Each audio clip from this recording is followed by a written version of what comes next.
Buenos días, estimados cadetes. Vamos a realizar la explicación del ejercicio número 9, tal como se quedó en la tutoría anterior, ¿sí? Entonces, bueno, el ejercicio número 9 de los ejercicios de recapitulación de la parte de la ley de Coulomb me dice que las tres cargas puntuales que tenemos aquí, Q1, Q2 y Q3, están distribuidas en el espacio mediante este triángulo rectángulo que ya nos dan las medidas, ¿sí? El ejercicio, pues, la verdad es que nos facilita bastante el cálculo. ¿Por qué? Porque ya nos da esta distancia de aquí.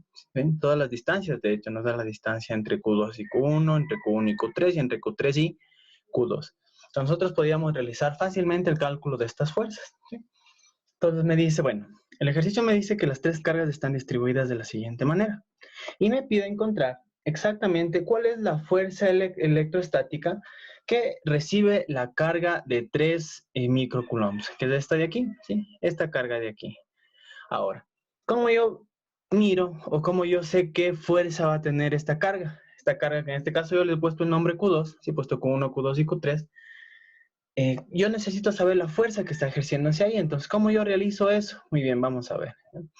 Nosotros dijimos en el principio de superposición que yo debo analizar carga por carga. ¿Qué quiere decir esto? Yo debo analizar entre carga Q2 y carga Q3 una fuerza, ¿sí?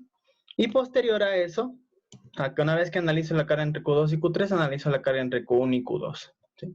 Van a ser en total dos fuerzas las que yo voy a estudiar.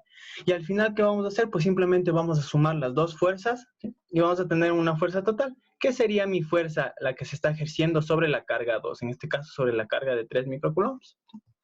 Ahora, entonces, esto que acabo de decir, con palabras vamos a ponerle en ecuaciones. Entonces, la carga que me está pidiendo, perdón, la fuerza que me está pidiendo sobre esta carga, Q2, es igual a la fuerza electrónica entre 1 y 2, que tenemos esta fuerza de aquí, y la fuerza entre 3 y 2, que es la fuerza que ejerce la carga 3, ¿sí? ¿Dónde les he dibujado esta fuerza? Tenemos en la parte de acá abajo, ¿sí? Entonces vamos a ver cómo quedan estas fuerzas, ¿sí? Positivo y positivo, sabemos que si dos cargas son iguales, pues se repelen muy bien, la fuerza va a ser de repulsión, esta carga se va a alejar, ¿sí? Pero por el otro lado tenemos la carga Q3, que es de signo contrario, positivo o negativo, pues se va a acercar hacia la carga Q2. Ahora, por el hecho de que nosotros estudiamos anteriormente las líneas de acción de los vectores, y tenemos que esta fuerza de aquí, recuerdan cuando les explicaba entre empujar y enjalar, si aquí yo estoy empujando esta masa y aquí estoy jalando esta masa, ¿sí? Las dos fuerzas son lo mismo. ¿Por qué? Porque nosotros tenemos una línea de acción que pueden ver aquí, ¿sí? Esta línea de acción que tenemos aquí. El vector de la fuerza puede estar en cualquiera de esta parte de esta línea, ¿sí? Se puede desplazar solamente en la línea de acción. Entonces yo puedo traspasar esta fuerza que está en el lado izquierdo, ¿sí? De mi masa puedo traspasarle al lado derecho. Lo mismo vamos a hacer, este principio lo vamos a aplicar, sí, pero en este caso en nuestro triángulo que tenemos aquí abajo, ¿sí? Entonces en este triángulo se aplica lo mismo, el mismo principio, ¿sí? Lo que va a pasar es que esta fuerza 1, 2 se va a desplazar sobre su línea de acción y se va a poner en el punto B. Y de igual manera, la fuerza 3, 2 se va a desplazar en su punto de acción y se va a quedar en el punto B, ¿sí? Estos puntos, pues yo les he puesto a conveniencia, pueden ponerle cualquier nombre, punto A, punto B y punto C, ¿sí?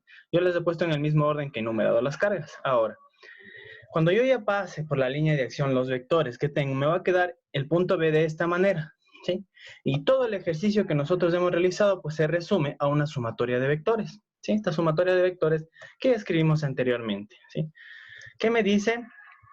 Que la fuerza 1, 2 más la fuerza 1, 3 me da equivalente a la fuerza total que está en este punto, ¿sí? La fuerza ejercida entre estas dos cargas. Ahora, ese es el principio de superposición, ¿no?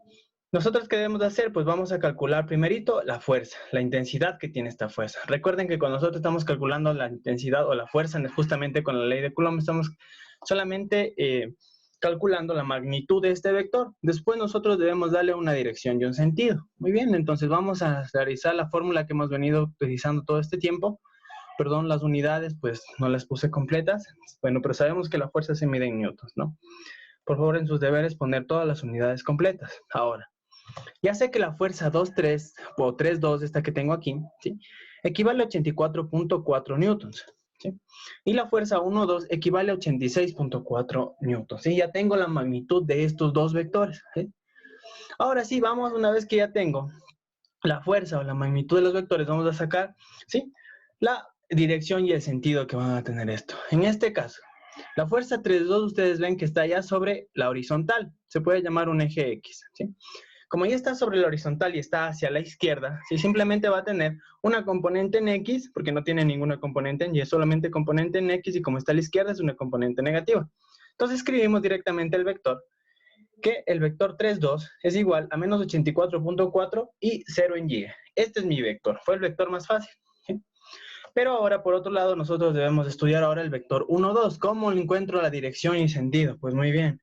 Vamos a recordar en los ejercicios nosotros utilizábamos mucho las distancias para realizar todo lo que es vectores unitarios, ¿sí?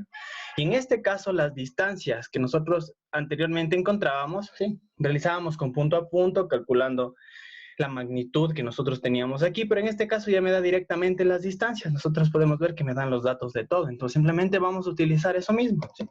Entonces aquí está dibujado el punto B, sí, con este vector, con el vector que nosotros tenemos aquí, el vector 1, 2, ¿sí? Está dibujado aquí abajo nuevamente. Ahora, ¿cómo yo calculo el vector unitario? Pues el vector unitario, aquí tenemos la fórmula, encontraba primerito el vector, ¿sí? Y le divido para su magnitud. En este caso, este vector va a tener componentes rectangulares. ¿Cuáles son estas componentes rectangulares de este vector? Pues las distancias que me dan.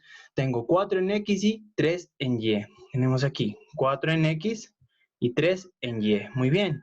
¿Y cuál es en total la magnitud que nosotros vamos a tener? Que sería todo esto el módulo, ¿sí? El módulo ya es de 5, perdón, aquí está 3, es 5, ¿no? Aquí está 5.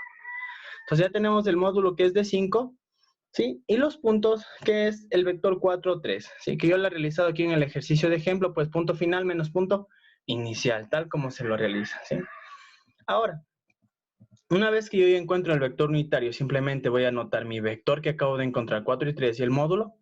Tengo que mi vector unitario es 0.8 en Y y 0.6 en J. Si ustedes quieren comprobar en casa, si sacan ustedes el módulo de este vector, pues me va a dar 1. Por eso se llama el vector unitario. Una vez que ya he encontrado con el vector unitario que acabo de encontrar, pues la dirección y el sentido de mi vector.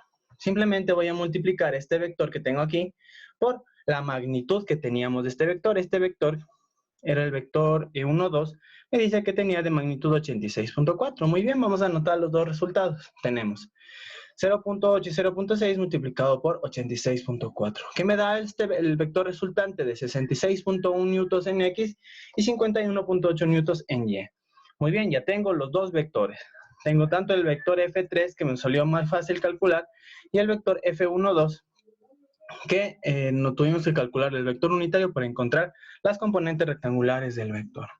Una vez que ya tengo todo en componentes rectangulares, pues todo se basa en una sumatoria, ¿sí? Vamos a hacer la sumatoria en X y la sumatoria en Y de los dos vectores, ¿sí?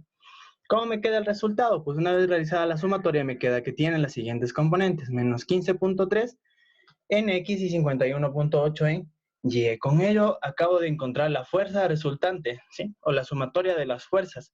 ¿Qué fuerzas? Estas dos fuerzas que nosotros calculamos, ¿sí? Muy bien, entonces eso es todo, chicos. Espero que puedan resolver los siguientes ejercicios. Si tienen más dudas, pues me escriben directamente a la plataforma en modo. Tengan un buen día.